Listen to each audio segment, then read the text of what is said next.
छात्राओं, अभी तक हमने व्यष्टि करदाता के द्वारा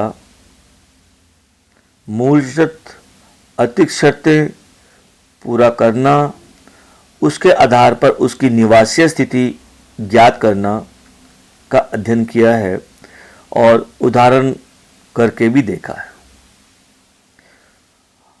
इस वीडियो में हम लोग अन्य प्रकार के करदाताओं के संबंध में निवासीय स्थिति ज्ञात करने का अध्ययन करेंगे।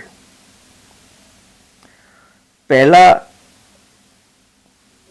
करदाता पर्सन है इस वीडियो का हिंदू अविभाजित परिवार, हिंदू अनडिवाइडेड फैमिली। कोई हिंदू अनडिवाइडेड फैमिली मूल शर्त पूरी करता है, अतिरिक्त शर्तें पूरी करता है, तो वह साधारण निवासी होगा। मूल शर्त भी पूरी, अतिरिक्त शर्तें भी पूरी, तो वह साधारण निवासी बनेगा। अगर हिंदू अविभाजित परिवार, हिंदू अनडिवाइडेड फैमिली मूल शर्त पूरी करता है परंतु अतिरिक्त शर्तें पूरी वो नहीं कर पाता है, तो वह असाधारण निवासी बनेगा। अगर हिंदू अनडिवाइडेड फैमिली HUF मूल शर्त ही पूरी नहीं करता, तो अतिरिक्त शर्तों की जांच नहीं करेंगे, वह 2019-20 गत वर्ष के लिए अनिवासी बनेगा।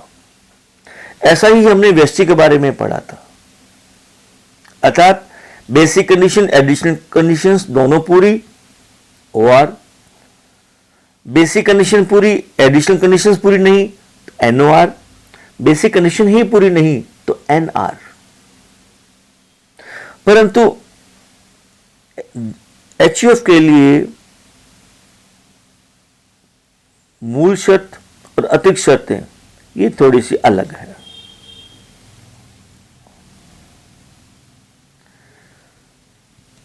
मूल शर्त हिंदू अनडिवाइडेड फैमिली को पूरी करनी होगी।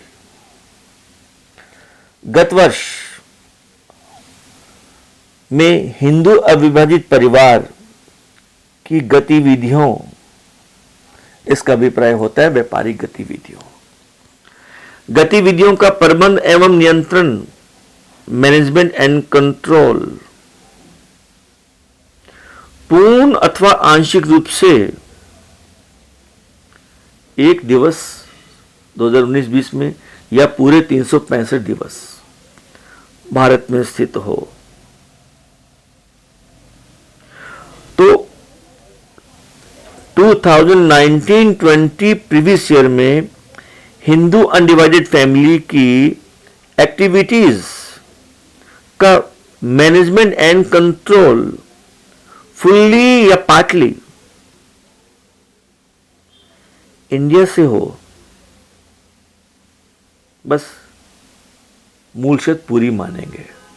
अगर हमारे इस शर्त का उत्तर हां में है तो प्रबंध व नियंत्रण से क्या अभिप्राय है? व्यापार चलाने की नीति बनाना, व्यापार के संबंध में निर्देश देना, व्यापार चलना, ये सब हिंदू अनडिवाइडेड फैमिली के अफेयर्स कहां होते हैं? व्यष्टि से अलग यहां मूल शर्त पूरी करने के लिए भारत में रहने वाले दिवसों की गणना नहीं करते हैं, और न यहां कोई दो विकल्प होते हैं, एक ही शर्त है। Joint family, Hindu undivided family HUF का मैनेजमेंट एंड कंट्रोल 2019-20 में फुल्ली या पार्टली इंडिया से होना चाहिए। अगर हमारा उत्तर हां में है तो मूल शर्त HUF ने पूरी की, अगर हमारा उत्तर ना में है तो HUF ने मूल शर्त पूरी नहीं की। अतिरिक्त शर्तें।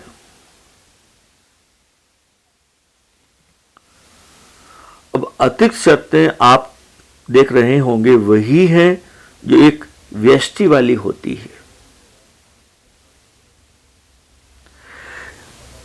हिंदू अनडिवाइडेड फैमिली की मूल शर्त तो हिंदू अनडिवाइडेड फैमिली को पूरी करनी होती है, परंतु अतिरिक्त शर्तें उसके कर्ता को, head of the Hindu undivided family, Hindi में भी कर्ता कहते हैं, इंग्लिश में भी कर्ता ही कहते हैं, उसे पूरा करना होता है। अब हिंदू अनडिवाइडेड फैमिली में मेंबर्स तो बहुत होते हैं, हर उम्र के होते हैं, परंतु अतिरिक्त शर्तें केवल उसके हेड को पूरा करना पड़ेगा। शर्तें वही हैं, अतिरिक्त शर्तें जो एक व्यष्टि में होती हैं। पूर्व के 7 वर्षों में कम से कम कुल मिलाकर 730 दिन भारत में रहे। कौन? हिंदू अनडिवाइडेड फैमिली का मुखिया, कर्ता। एंड पूर्व के 10 वर्षों में से कम 2 वर्षों तक व्यष्टि वाली बेसिक कंडीशन पूरी करे। तो हमें हिंदू अविभाजित परिवार, हिंदू अनडिवाइडेड फैमिली के बारे में मूल शर्त और अतिरिक्त शर्तों के संबंध में ध्यान रखना चाहिए। मूल शर्त ज्वाइंट फैमिली पूरी करे और अतिरिक्त शर्तें ज्वाइंट फैमिली का मुखिया पूरी करे। दिनों की संख्या कैसे काउंट करनी है, प्रश्न कैसे हल करना है, ये सभी बातें मैंने व्यष्टि की एक वीडियो में बता दिया था। अब अन्य प्रकार के करदाताओं पर आते हैं। हमारा नेक्स्ट करदाता है फर्म और व्यक्तियों का संघ। यहां केवल एक ही शर्त होती है, वह होती है मूल शर्त। अतिरिक्त शर्तें यहां नहीं होती हैं। तो अगर करदाता मूल शर्त पूरी करता है तो साधारण निवासी, मूल शर्त पूरी नहीं करता तो अनिवासी, यहां असाधारण निवासी का बिंदु ही नहीं होता। If the assessee fulfills basic condition, satisfy the basic condition, he is OR. If he does not satisfy the basic condition, he is NR. But not ordinary resident, NOR, यहां अप्लाई ही नहीं होता। अर्थात हमें केवल एक ही कंडीशन पढ़नी है, basic condition. और बेसिक कंडीशन भी आप देखिए वही है जो HF में पढ़ी थी। करंट प्रीवियस ईयर में अर्थात 2019-20 में फर्म की गतिविधियों का प्रबंध एवं नियंत्रण पूर्ण अथवा आंशिक रूप से भारत में स्थित होना चाहिए। The business, the control and management of the affairs means business of a firm और AOP during current previous year, it means during 1920, must be from India fully or partly, कुछ दिवस तक या पूरे 365 दिवस तक, कुछ कार्यों का या सभी कार्यों का। इस प्रकार से AOP की तरह ही, इस प्रकार से HF की तरह ही फर्म और AOP की मूल शर्त की जांच की जाती है। मूल शर्त ही होती है और कोई शर्त होती नहीं। जो मैंने बताया, पूरी हुई तो OR, नहीं हुई तो NR। अब अन्य करदाता के बारे में पढ़ते हैं। अब कंपनी के बारे में है। कंपनी में भी फर्म की तरह ही होता है। मूल शर्त पूरी हुई तो OR, नहीं हुई तो NR। यहां भी NOR असाधारण निवासी की स्थिति नहीं होती है। यहां मूल शर्त के दो विकल्प हैं।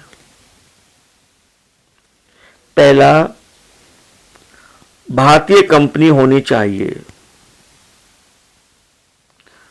वह कंपनी जिसका पंजीकरण, रजिस्ट्रेशन भारत से हुआ हो, भारत में हुआ हो, उसको भारतीय कंपनी कहते हैं। या फिर उसके कार्यों का प्रबंध व नियंत्रण पूर्ण रूप से, यहां ये नई बात हो गई, पूर्ण रूप से भारत में होना चाहिए। कार्यों के प्रबंध में नियंत्रण के संबंध में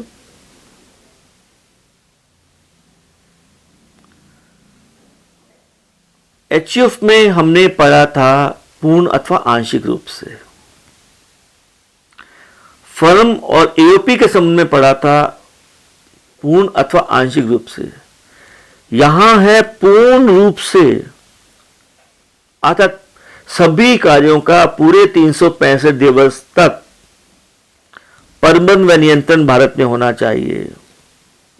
अगर एक दिवस या आंशिक कार्य भारत से बाहर होता है तो मूल शर्त का यह बिंदु पूरा नहीं हो पाएगा। So company is an Indian company, मतलब रजिस्टर्ड इन इंडिया, तो मूल शर्त पूरी हो गई कंपनी की। मान लीजिए ऐसा नहीं होता